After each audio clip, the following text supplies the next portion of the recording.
record. Okay.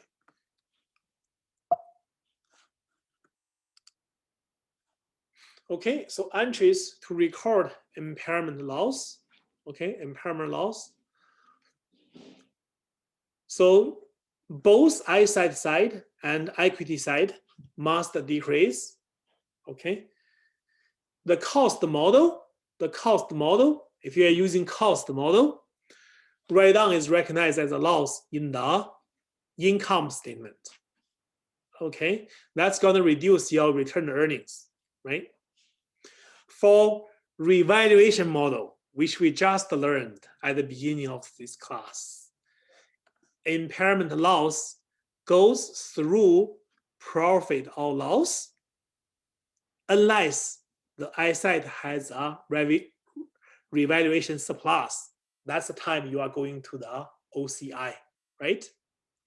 If that asset has previously has a cumulative revaluation surplus, okay, OCI revaluation surplus, the impairment loss first has to reduce this cumulative revaluation surplus, okay?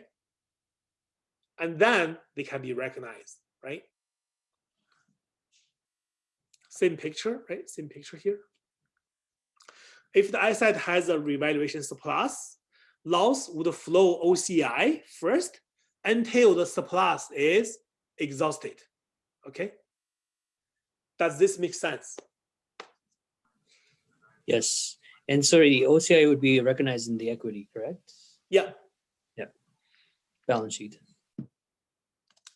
Because otherwise, you recognize some revaluation surplus means your asset values more than what you think, right? And then the same time you are saying impairment, right? You can't have both, right? You cannot have both.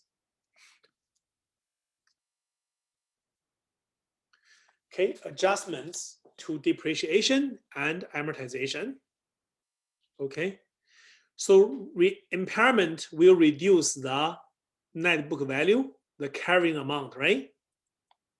Okay, so your depreciable amount will be reduced. Okay, so then your amortization will be changed. Okay, again, all these changes is prospective. You do not go back to the previous years to make any changes. Okay, does this make sense?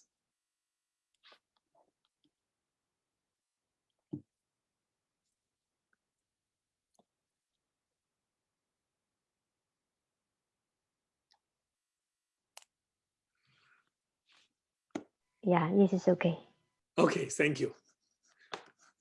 I want to see, just give me 1 second.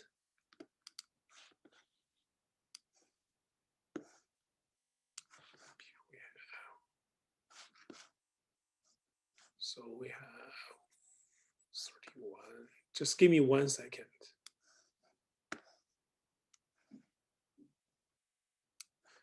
Okay, if you are hearing my voice, can you please sum up?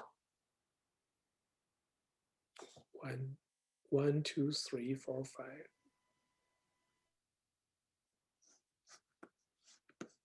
One, 2, 3, 4, 5. Okay, thank you very much.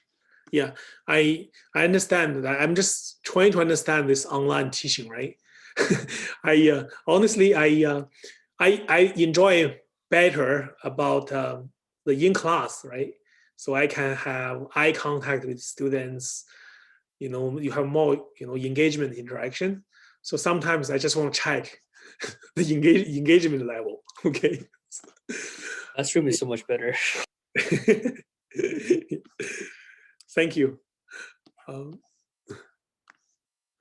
Okay, so reversal of impairment. So IFRS allows increases to assets carrying amount to reverse prior adjustment.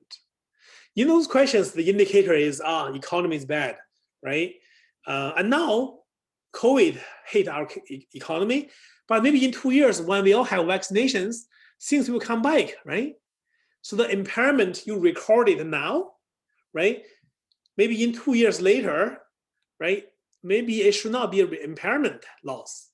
So IFRS allow you to reversal the impairment you recognized before when things picked up in the future, right? However, okay, there's a limit on the increase.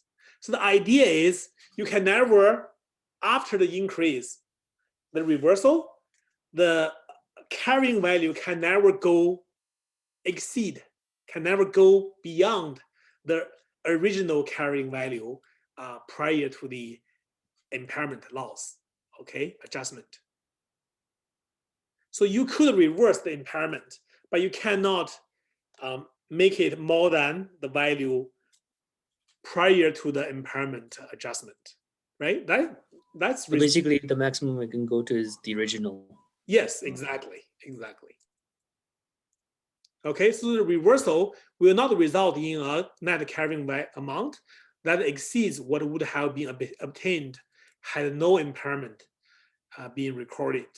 Okay, so technically maybe it's not accurate to say that way because there may be some depreciations recorded, right? So the net carrying value should be lower, should be reducing all the time, right? Right, because you just consider two scenarios. What happened if no impairment have ever been recorded, right? So what would be the carrying amount value? And so your reversal, okay, will not result in any net carrying amount value higher than this hypothetical value, okay, that you would have obtained if there's no impairment had ever been recorded, okay? So it doesn't have to be the original net carrying value because over the time, there are more depreciation, the net carrying value should be decreased, right? Sounds good. Yeah.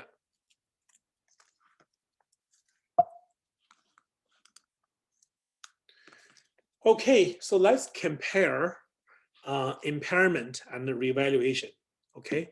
Let's compare impairment and the revaluation. So when you do revaluation, the unit measure is by eyesight, right? By individual eyesight. When you're talking about revaluate, you revaluate the eyesight. But for impairment, you are dealing with cash generating unit, okay? Frequency of value evaluation. So revaluation is really depending on the type of the eyesight, right?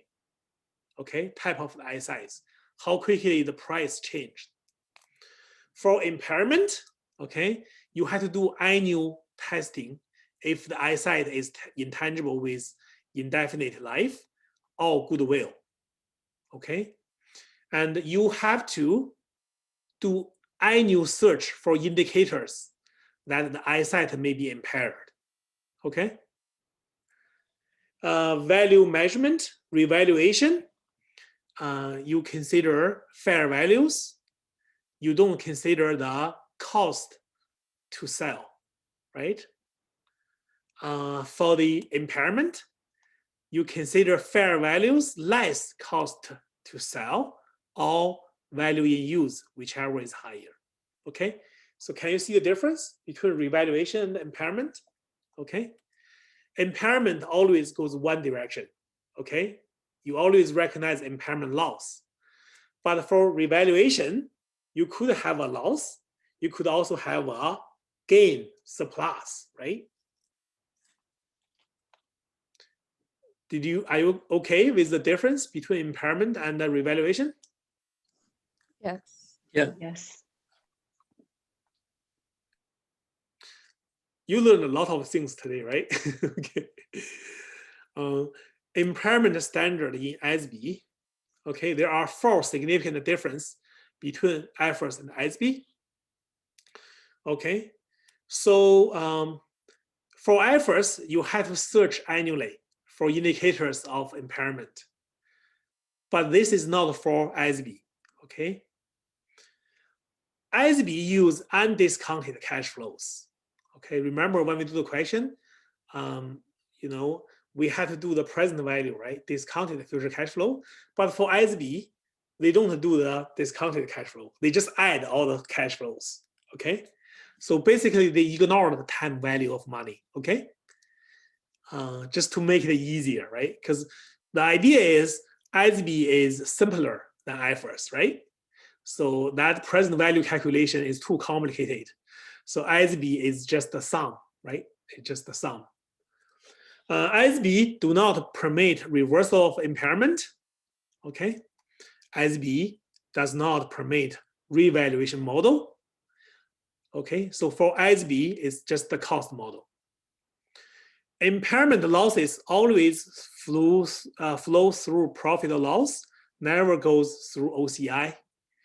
Remember, for the IFRS, if impairment losses could go through the OCI if there is a revaluation surplus, okay? You have to go through the impairment loss, the OCI, until the surplus is exhausted, right? But for ISB, never through OCI, okay? So you can see, you wish that we always use ISB, right? It's easier, right? Less rules, less restrictions.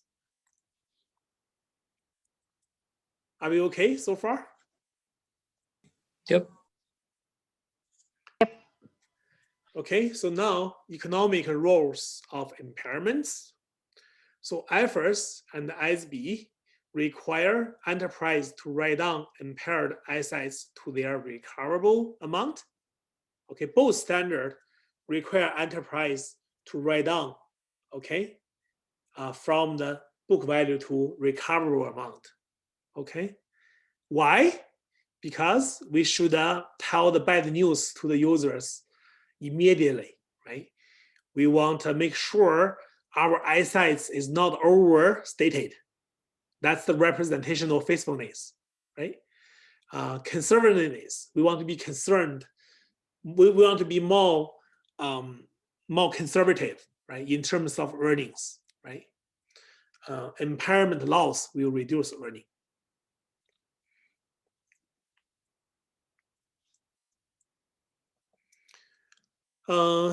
Impairment is to convey to users information relevant to assessing the value of enterprise asset, right? If I'm an investor, I'm investing into stock markets, right? I'm reading all the financial reportings. How would you feel that if they should do an impairment, but they didn't do it, right? So if the asset value should be 1 million, but they report it as 1.5 million, right? That's going to affect your decision, right? So basically, when you recognize the impairment, it helps the users to make the accurate assessment. And also, it's alerting, right? What happened to this asset, right? We mentioned that there are some indicators, right? Is the problem only the problem of this asset, or it's a bigger problem, like for a bigger picture, right? So you have to be careful when you read a financial reporting if they talk about asset impairment, right? And also,